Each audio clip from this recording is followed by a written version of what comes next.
ಹಿಟ್ಟನ್ನು ಕಲಸೋಂಗೂ ಇಲ್ಲ, ಲಟ್ಸೋಂಗೂ ಇಲ್ಲ. ಆದರೂ ಕೂಡ ಸಖತ್ ಟೇಸ್ಟಿಯಾಗಿರುವಂಥ ಹೊರಗಡೆ ಬೇಕ್ರಿನಲ್ಲಿ ತಿಂತೀವಲ್ಲ ಅದೇ ರೀತಿಯಾಗಿರುವಂಥ ಪಪ್ಸನ್ನು ಮನೆಯಲ್ಲಿ ಮಾಡ್ಕೊಳ್ಬೋದು. ಸಖತ್ ಟೇಸ್ಟಿಯಾಗಿರುತ್ತೆ. ಯಾವ ರೀತಿ ಮಾಡ್ಕೊಳ್ಳೋದು ಅಂತೇಳಿ ನೋಡ್ಕೊಳ್ಳೋಣ. ತುಂಬ ರುಚಿಯಾಗಿರುವಂಥ ಒಂದು ಹೊರಗಡೆ ನಾವೇನು ತಿಂತೀವಲ್ಲ ಬೇಕ್ರಿ ಶೈಲಿಯ ಪಪ್ಸ್ ಮಾಡ್ಕೊಳ್ಳೋದಕ್ಕೆ ಮೊದಲನೇದಾಗಿ ನಾನಿಲ್ಲಿ ಎಣ್ಣೆ ಇಟ್ಕೊಂಡಿದ್ದೀನಿ. ಸ್ವಲ್ಪ ಸೋಂಪು, ನಿಮಗೆ ಖಾರಕ್ಕೆ ಎಷ್ಟು ಬೇಕೋ ಅಷ್ಟು, ಹಸಿರು ಮೆಣಸು, ಸ್ವಲ್ಪ ಕರಿಬೇವಿನ ಎಲೆಗಳನ್ನು ಕೂಡ ಕಟ್ ಮಾಡಿ ಹಾಕ್ಕೊಂಡಿದ್ದೀನಿ. ಅದನ್ನು ಸ್ವಲ್ಪ ಒಂದು ನಿಮಿಷದವರೆಗೂ ಬಾಡಿಸ್ಕೊಂಡಾದಮೇಲೆ ನಾನಿಲ್ಲಿ ಒಂದು 3 ಈರುಳ್ಳಿನ ಉದ್ದುದ್ದನಾಗಿ ಕಟ್ ಮಾಡಿ ಇಟ್ಕೊಂಡಿದ್ದೀನಿ. ಅದನ್ನು ಮೊದಲು ಬಾಡಿಸ್ಕೊಳ್ಬೇಕು. ಹಸಿ ವಾಸನೆ ಎಲ್ಲ ಹೋಗೋವರೆಗೂ ಬಾಡಿಸ್ಕೊಂಡ್ಮೇಲೆ ಒಂದು ಅರ್ಧ ಟೀ ಸ್ಪೂನ್ ಆಗುವಷ್ಟು ಶುಂಠಿ ಬೆಳ್ಳುಳ್ಳಿ ಪೇಸ್ಟನ್ನು ಹಾಕ್ಕೊಳ್ಬೇಕು. ಶುಂಠಿ ಬೆಳ್ಳುಳ್ಳಿ ಪೇಸ್ಟ್ ಹಾಕಾದ್ಮೇಲೆ ಅದರ ಹಸಿ ವಾಸನೆ ಎಲ್ಲ ಹೋಗೋವರೆಗೂ ಮತ್ತೆ ಇದನ್ನು ಚೆನ್ನಾಗಿ ಬಾಡಿಸ್ಕೊಳ್ಬೇಕಾಗತ್ತೆ. ನೋಡಿ, ಇದಾದಮೇಲೆ ನಾನಿಲ್ಲಿ ಡ್ರೈ ಮಸಾಲೆ ಹಾಕ್ಕೊಳ್ತಾ ಇದ್ದೀನಿ. ಸ್ವಲ್ಪ ನಾನಿಲ್ಲಿ ಧನಿಯಾ ಪೌಡ್ರು, ಜೀರಿಗೆ ಪೌಡ್ರು, ರುಚಿಗೆ ನಿಮಗೆ ಅಂದರೆ ಖಾರಕ್ಕೆ ಎಷ್ಟು ಬೇಕೋ ಅಷ್ಟು ಅಚ್ಚ ಖಾರದ ಪುಡಿ ಅಂದರೆ ರೆಡ್ ಚಿಲ್ಲಿ ಪೌಡರು, ಉಪ್ಪು, ಅರಿಶಿನ, ಕೊನೆಯಲ್ಲಿ ಸ್ವಲ್ಪ ಗರಂ ಮಸಾಲ ಹಾಕ್ಕೊಂಡು ಎಲ್ಲವನ್ನು ಮಿಕ್ಸ್ ಮಾಡ್ಕೊಳ್ಬೇಕು. ಈ ಒಂದು ಡ್ರೈ ಮಸಾಲೆಗಳು ಈರುಳ್ಳಿಯೊಟ್ಟಿಗೆ ಚೆನ್ನಾಗಿ ಹಿಡಿಬೇಕು. ಅಲ್ಲಿವರೆಗೂ ಒಮ್ಮೆ ಚೆನ್ನಾಗಿ ಮಿಕ್ಸ್ ಮಾಡ್ಕೊಳ್ಳಿ. ಫ್ಲೇಮನ್ನು ಮೀಡಿಯಮ್ ಟು ಲೋನಲ್ಲಿ ಇಟ್ಕೊಂಡು ಚೆನ್ನಾಗಿ ಮಿಕ್ಸ್ ಮಾಡ್ಕೊಂಡಾದಮೇಲೆ ಕೊನೆಯಲ್ಲಿ ಸ್ವಲ್ಪ ನೀವು ಕೊತ್ತಂಬರಿ ಸೊಪ್ಪನ್ನು ಹಾಕ್ಕೊಂಡ್ಬಿಟ್ರೆ ನಮ್ಮ ಈ ಒಂದು ಎಗ್ ಪಪ್ಸಿಗೆ ಬಳಸುವಂಥ ಒಂದು ಮಸಾಲೆ ಅನ್ನುವಂಥದ್ದು ರೆಡಿ ಆಯಿತು. ಇನ್ನು ಎಗ್ ಪಪ್ಸ್ ಮಾಡಲಿಕ್ಕೆ ನಾನಿಲ್ಲಿ ಒಂದು 3 ಮೊಟ್ಟೆನ ಬೇಯಿಸಿ ಅದನ್ನು ಕಟ್ ಮಾಡಿ ಇಟ್ಕೊಂಡಿದ್ದೀನಿ.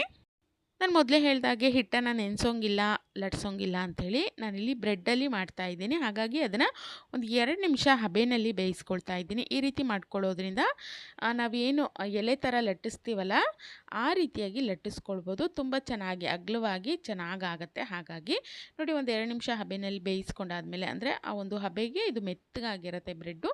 ಈ ಸಮಯದಲ್ಲಿ ಎಡ್ಜಸ್ ಏನಿರುತ್ತೆ ಬ್ರೌನ್ ಕಲರು ಎಡ್ಜಸನ್ನು ಕಟ್ ಮಾಡ್ಕೊಳ್ತಾ ಇದ್ದೀನಿ. ಆನಂತರ ಲಟ್ಟಣಿಗೆಯಿಂದ ಇದನ್ನು ನಿಧಾನವಾಗಿ ಪ್ರೆಸ್ ಮಾಡಿ ಈ ರೀತಿ ಲಟ್ಟಿಸ್ಕೊಳ್ಬೇಕು. ಇದರಿಂದ ಇದು ಇನ್ನಷ್ಟು ಅಗಲ ಆಗುತ್ತೆ. ಜೊತೆಗೆ ನೀಟಾಗಿ ನಮಗೆ ನಾವು ಏನು ಎಲೆನ ಲಟ್ಟಿಸ್ತೀವಲ್ಲ ಅದೇ ರೀತಿಯಾಗಿ ಅಗಲವಾಗಿ ಚೆನ್ನಾಗಾಗುತ್ತೆ.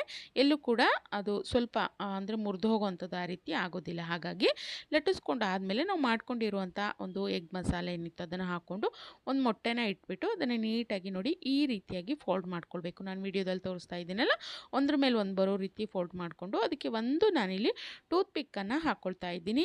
ಟೂತ್ ಪಿಕ್ ಹಾಕ್ಕೊಳ್ಳೋದ್ರಿಂದ ಏನಾಗುತ್ತೆ, ಎಣ್ಣೆಯಲ್ಲಿ ಹಾಕಿದಾಗ ಬಾಯಿ ಬಿಟ್ಕೊಳ್ಳೋದಿಲ್ಲ. ಹಾಗಾಗಿ ಟೂತ್ ಪಿಕ್ಕನ್ನು ಹಾಕ್ತಾ ಇದ್ದೀನಿ. ಇಲ್ಲಾಂದರೆ ನೀರು ಹಾಕಿ ಅಂಟಿಸ್ಕೊಳ್ಬೋದು, ಅದು ಓಪನ್ ಆಗಿಬಿಡುತ್ತೆ. ಹಾಗಾಗಿ ನಾನಿಲ್ಲಿ ಟೂತ್ ಪಿಕ್ಕನ್ನು ಹಾಕ್ತಾ ಇದ್ದೀನಿ. ನಾನಿಲ್ಲಿ ಒಂದಷ್ಟು ಪಪ್ಸ್ಗಳನ್ನು ಮಾಡಿಟ್ಕೊಂಡಿದ್ದೀನಿ.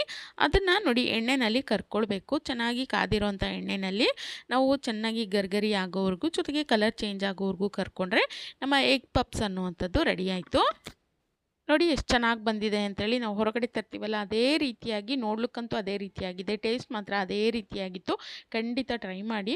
ನಾವು ಇಲ್ಲಿ ಎಲೆನ ಉದ್ದೋಂಗಿಲ್ಲ, ಲಟ್ಸಂಗಿಲ್ಲ, ಜೊತೆಗೆ ಮಾಡ್ಕೊಳ್ಳೋಂಥ ವಿಧಾನ ಸುಲಭವಾಗಿದೆ. ಟೇಸ್ಟ್ ಮಾತ್ರ ನಿಮಗೆ ಎಲ್ಲೂ ಕೂಡ ಸ್ವಲ್ಪನೂ ಚೇಂಜ್ ಅನಿಸೋಲ್ಲ, ಅಷ್ಟು ಚೆನ್ನಾಗಿರುತ್ತೆ, ರುಚಿಯಾಗಿರುತ್ತೆ. ಖಂಡಿತ ಈ ಒಂದು ಎಗ್ ಪಪ್ಸನ್ನು ನೀವು ಕೂಡ ಟ್ರೈ ಮಾಡಿ ನೋಡಿ. ಮಾಡೋದಕ್ಕೆ ತುಂಬ ಕಡಿಮೆ ಸಮಯ ಹಿಡಿಯುತ್ತೆ, ಜೊತೆಗೆ ಟೇಸ್ಟ್ ಮಾತ್ರ ಸೂಪರಾಗಿರುತ್ತೆ.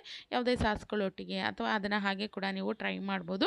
ತುಂಬ ರುಚಿಯಾಗಿರುತ್ತೆ. ಹೊರಗಡೆ ತಿಂತೀವಲ್ಲ ಅದೇ ಟೇಸ್ಟನ್ನು ಕೊಡುವಂಥ ಎಗ್ ಪಪ್ಸನ್ನು ಮನೆಯಲ್ಲೇ ಆರಾಮಾಗಿ ಮಾಡ್ಕೊಳ್ಬೋದು. ಟ್ರೈ ಮಾಡಿ ನೋಡಿ. ನಾನು ಸಿಗ್ತೀನಿ ಮತ್ತೊಂದು ಹೊಸ ವಿಡಿಯೋದೊಂದಿಗೆ. Thank you.